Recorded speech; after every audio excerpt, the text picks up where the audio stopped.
नमस्कार दोस्तों, ज्ञान की किताब एक में आपका स्वागत है। जहां हम आपको भारतीय देवताओं की अद्भुत कहानियों और उनके महान कार्यों से अवगत कराएंगे।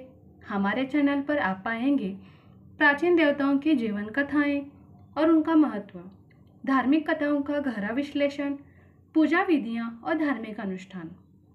हमारा उद्देश्य है कि हम आपको सिर्फ जानकारी ही नहीं बल्कि एक आध्यात्मिक अनुभव भी प्रदान करें।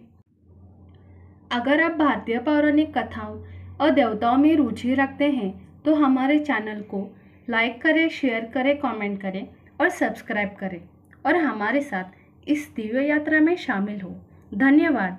भगवान आपका भला करे। अभी पितृपक्ष चल रहे हैं और 16 दिन के श्राद्ध पक्ष में सनातन धर्मी अपने पितरों को याद करते हैं और उनके आत्मा की शांति के लिए सभी वैदिक अनुष्ठान करते हैं। लेकिन बहुत कम लोग जानते हैं कि 16 दिन का पितृपक्ष दानवीर कर्ण की एक भूल के कारण मनाया जाता है और कर्ण के कारण ही पितृपक्ष मनाने की परंपरा शुरू हुई थी। आइए जानते हैं इसके पीछे क्या है धार्मिक मान्यता। पुराणों के मुताबिक पितृपक्ष में दान पुण्य का विशेष विधान होता है और इसका फल जीवात्मा को स्वर्गलोक में प्राप्त होता है। दानवीर कर्ण अपनी दानवीरता के लिए जाने जाते थे और जीवन भर उन्होंने गरीब और जरूरतमंदों को धन और स्वर्ण का दान किया। अपने दर पर आने वाले किसी भी व्यक्ति को उन्होंने बगैर धन दिए लौटने नहीं दिया। लेकिन कर्ण ने अपने जीवन काल में अन्न दान नहीं किया। अंतिम समय में जब कर्ण ने मृत्युलोक छोड़ा और स्वर्ग पहुंचे तो खूब सोना दिया और खाने के लिए कुछ भी नहीं दिया गया।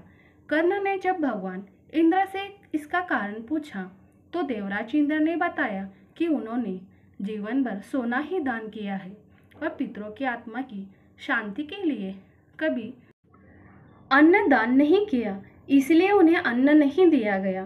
तब कर्ण ने इस बात को लेकर अन्न विज्ञता जाहिर करते हुए कहा कि मुझे अन्नदान के महत्व की जानकारी ही नहीं थी। कर्ण ने जब अपनी गलती का एहसास हुआ तो उन्हें अपनी गलती सुधारने के लिए एक बार 16 दिन के लिए धरती पर भेजा गया था।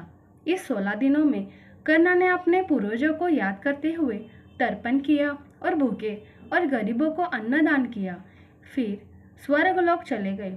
ऐसी मान्यता है कि तभी से 16 दिन का पितृपक्ष मनाने की परंपरा चली आ रही है और इस दौरान लोग अपने पुरखों को याद कर भोजन का आयोजन करते हैं।